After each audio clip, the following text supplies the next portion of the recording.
So I'm Mark Greenstein. I'm the director at Ivy Bound, and I want to make sure that parents who are doing this for the first time in 25 or so years, that you've got the basics for your kid navigating the admissions process. Let me talk for about 15 to 20 minutes. I want to talk about 4 tests, and then I promise I'll take any of your questions. So I'm going to ask you to hold questions. Write them down if you have them. If you decide you want to keep them anonymous, that's what the Facebook Live could do, but you don't have to announce your name if you're doing it orally. So for the next 15 to 20 minutes, all me, then you. I want to make sure you know about 4 tests, not 2. SAT, ACT, SAT subject tests, and APs. And here is how they work together. At the most competitive schools, they're the ones that demand SAT subject tests and like AP tests. They don't require an AP, and that's in part because it's expensive to take an AP. They're over $100 each now.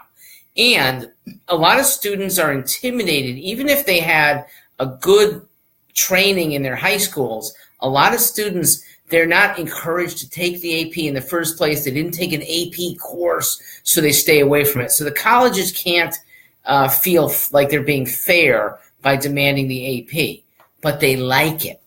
And they like it because it's another credential. Colleges ask for 2 big credentials, GPA and SAT scores or ACT scores. You have a choice there. The competitive colleges care about subject tests, and usually they want 2. A few of them want 3. None of them have a threshold saying how good they have to be. But generally, if a college is asking for a subject test, their average is about a 700, so you want to be at or above that average with your subject test scores. 700 is a very high score on the SAT. It's a top 6 or 7 percentile score. It's not as elite on the subject test. That's because strong kids and only strong kids take the subject test. So a 700 is still a very good score, but some people get their reports back saying, well, a 700 is only the 35th percentile. And they say, what? I thought it was the 6th or 7th percentile.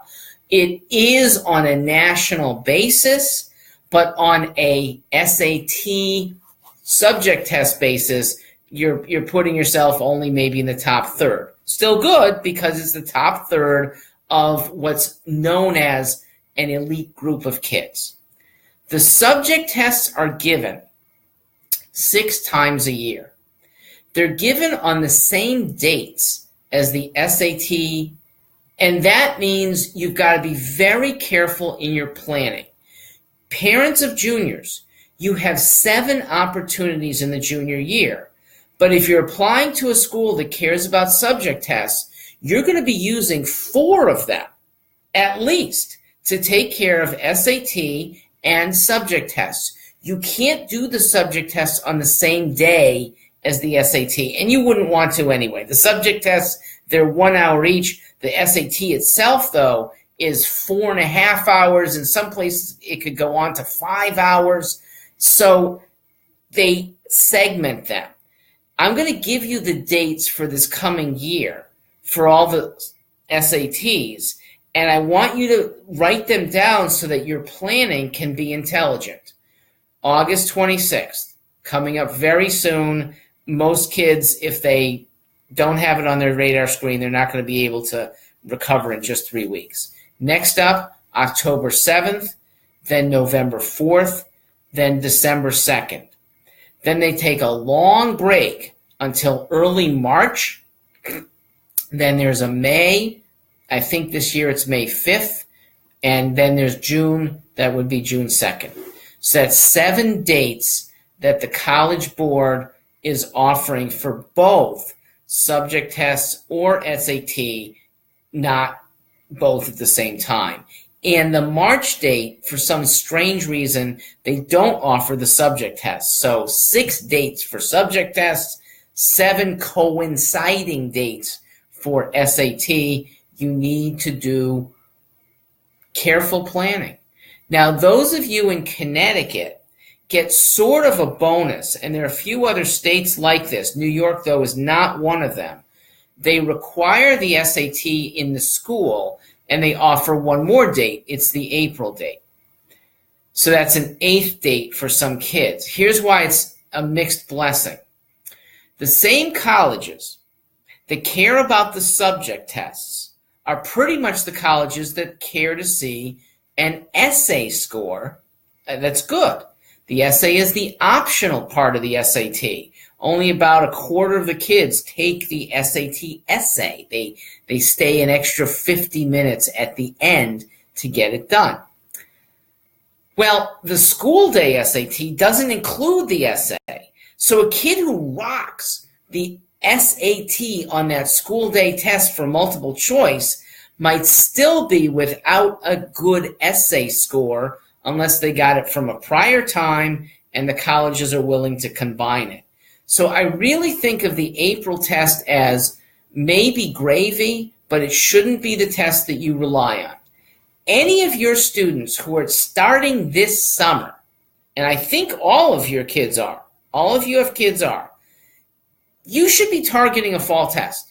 There's no need to carry out the study. I'll talk at the end about when to study, but somebody who's already doing it shouldn't need to wait until the spring.